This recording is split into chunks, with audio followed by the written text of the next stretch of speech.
অরুণ রায়। এই পূর্বদিনে হয়ে এসছে ওই পুরুলিয়া থেকে আদর্শনগর থানায়। সে আমার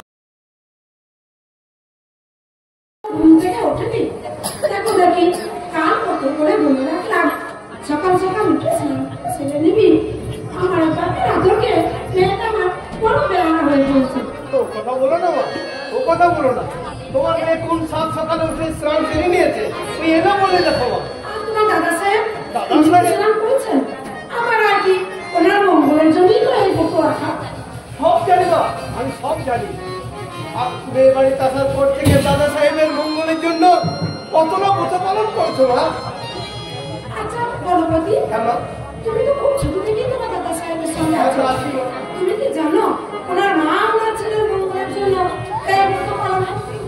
দাদা সাহেবের মাকে তো আমি কখনো দেখিনি। আমার এর থেকে তুমি আমার কাছে বেশি কিছু জানতে চাও না। আমি কিন্তু বলতে পারবো।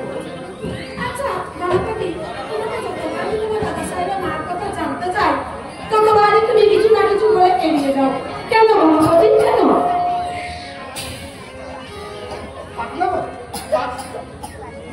যে অতি সুখের নয় তাকে নিয়ে ওর কথা নড়াচড়া করে কি লাভ মা? আর জানেন মা আমার দাদা সাহেব যদি জানতে পারে মনে বড় কষ্ট পাবেন। ওনার মনে আমি কষ্ট দিতে চাই না। উনি যে আমার কাছে দেবতার মতো।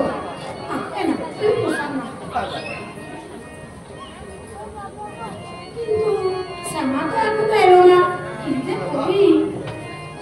মা এই তো আমি এসে গেছি। মা আমাকে তাড়াতাড়ি প্রসাদটা দিয়ে দাও তো, আমার অফিসে খুব লেট হয়ে যাচ্ছে। দাও দাও দাও তাড়াতাড়ি প্রসাদটা আমাকে দিয়ে দাও। আচ্ছা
রাধা গর্ভ জাত সেই আমি কহরে তুই কে গোমাত তোর জীবনের প্রথম প্রথাতে পরিচয় করাইছি তোর বিশ্ব সাথে সেই আমি আসিয়াছি ছাড়ি সর্ব লাজ তোরে দিতে আপনার পরিচয়।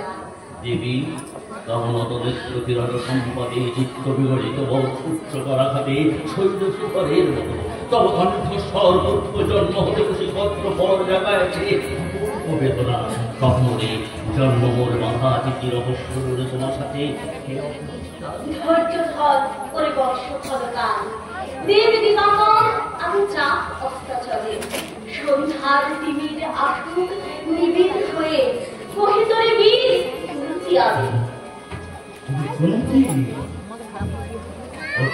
জননী তোমারে আসছে রাজমাত্রী কেমন তার কাছে দিই এই যে রণকবি আমি কিন্তু সেনাপতি পুত্র শিক্ষা বিফল লাফিয়ে যেন শিক্ষা মোর কাছে আপন পৌরুষ ছাড়া ধর্ম ছাড়া আর যাহা কিছু চাহো চরণে তোমার এসেছি তোমার দিকে কোথা লবে মনে তৃষিত পক্ষের মাঝে লব মাতৃক্রোড়ে পঞ্চপুত্রে ধন্য দেবী তুমি ভাগ্যবতী আমি কৌরশীলহীন ক্ষুদ্র নরপতি মনে করে কোথা দেবে স্থান? সর্বোচ্চ ভাগে তোমারে বসাবো মোর সর্বপুত্র আগে, জ্যেষ্ঠ পুত্র তুমি। শুনি সপ্রসব দেবী তোমার বাণী, ওই রাজমাত ওই সত্য হোক স্বপ্ন হোক, তোমার দক্ষিণ হস্ত নড়াতে চিমকে রাখো ক্ষণকাল।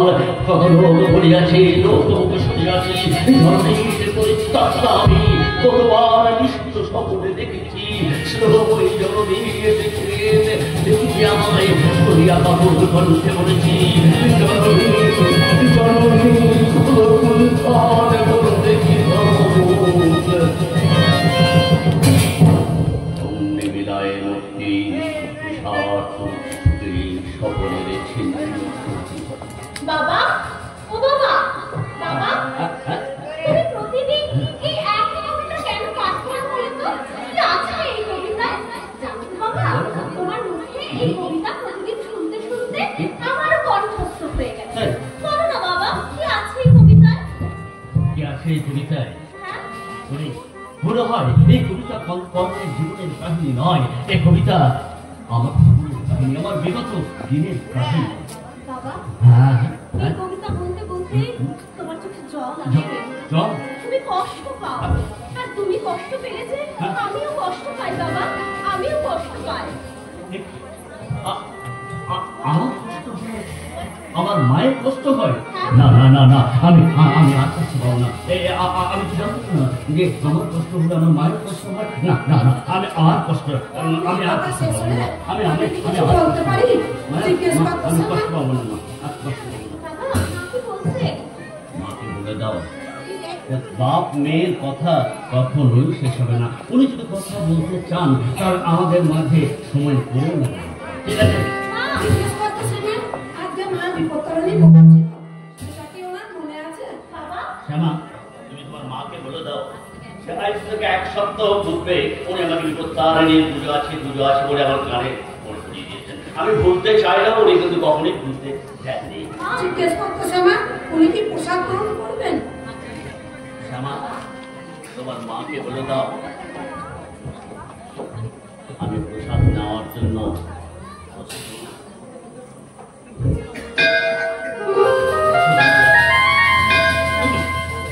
তুমি ওই মা বিপত্তারিণীর কাছে কখনো চেয়েছো?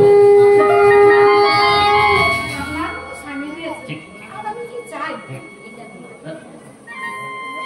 আমি উপোস করে মুখটা আমি তোমাকে নিজের হাতে প্রসাদ খাই দিই, দেখি মুখটা একেবারে শুনছি।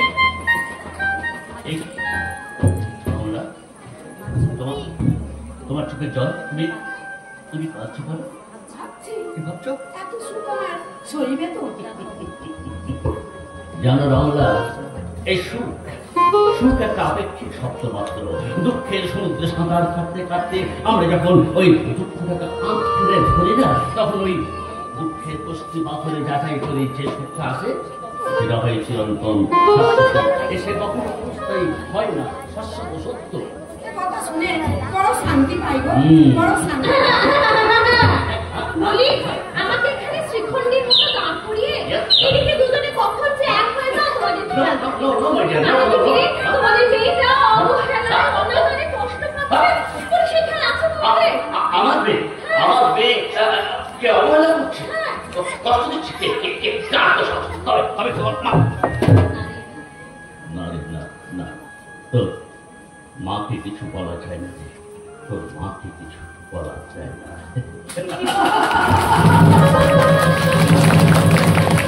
আপনি আমার মেয়ের সাথে রাগ করে বলতে আমি ভিতরে গেলাম। আমার বাবা আমাকে সব থেকে বেশি ভালোবাসে, তাই না বাবা? ঠিক, এই তো আমার মা। আচ্ছা মা, সব ঠিকঠাক চলছে তো? হ্যাঁ বাবা, সব ঠিক। আচ্ছা তুমি তো জানো যে আমি তোমাকে কিন্তু কখনো সরকারি চাকরি করার পারমিশন দিই। তুমি নিজের ইচ্ছায় ওই সংবাদপত্রের অফিসে কাজ নিচ্ছ, ওকে? গেলাম এখন সেটা তুমি ওই সংবাদপত্র অফিসে যাবে, বাড়ি থেকে সংবাদপত্র অফিসে যাবে, কোথাও যাবে না, ওকে? আচ্ছা বলতে পারি মা, সেই ওই যে আদর্শ উদ্বোধনের দিনে যে কাভারেজ করতে এসেছিল সেই ছেলেটা। ও থেকে সামান দেখে।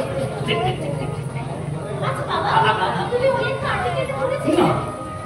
না বলি, তবে তবে তোকে একদিন বলছি খুব ভালো লেগেছে। হ্যাঁ বাবা, হ্যাঁ, খুব ভালো লেগেছে। দেখো বাবা, তোমার জন্য আরো একটা দারুণ খবর আর আছে। সেই দারুণ খবর বলতে বিলম্ব কেন মা জননী? দেখালো এখনই। শোনো না। আচ্ছা বাবা, তুমি সেই ইন্সপেক্টর অরুণ রায়কে? অরুণরা? হ্যাঁ, ওই পুরুলিয়ায় পোস্টিং ছিল গো। পুরুলিয়া? হ্যাঁ, ওই ইন্সপেক্টর অরুণ রায় আমাদের এই আদর্শনগর থানায় ট্রান্সফার হয়ে এসেছে। জানো তো তুমি? কি হলো?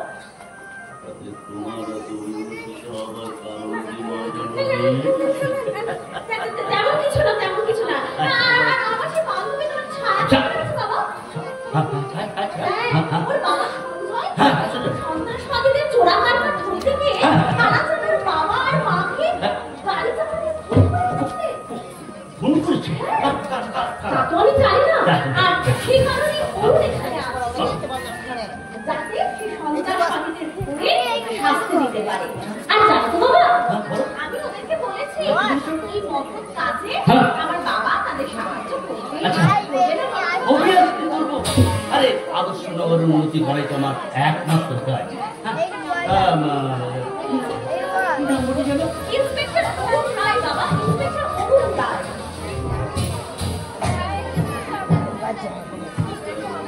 রায়কে তোমার সেটা তো কিছু না। বাবা শোনো না, আজ আমি যাচ্ছি না, আমার অফিসে লেট হয়ে যাচ্ছে। মায়ের সঙ্গে কিন্তু দেখা করে যাবে। আর শোনো, মা যা বলবে একদম কিন্তু শোনো। Bye bye bye. ইন্সপেক্টর অরুণ রায় এই পূর্বদিনে হয়ে এসছে ওই পুরুলিয়া থেকে আদর্শ নগর থানায়। সে আমার ওই শ্যামার ঘনিষ্ঠ বন্ধু।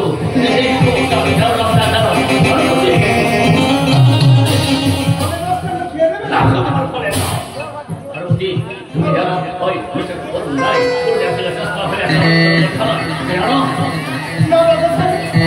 আমি জানি কি আমরা কানেক্ট কথাটা পৌঁছে দিই। তোমার কানেও কথাটি পৌঁছায়নি। তাহলে আমার ইনফ্রাস্ট্রাকচারে ভুল হয়েছে। নিশ্চয়ই কেউ বিশ্বাসঘাতক করছে। বিশ্বাসঘাতককে তুমি তো জানো আমি তো আমার সেবা বন্ধুকে পছন্দ করি না। তুমি সব শান্ত দাও। আমি সে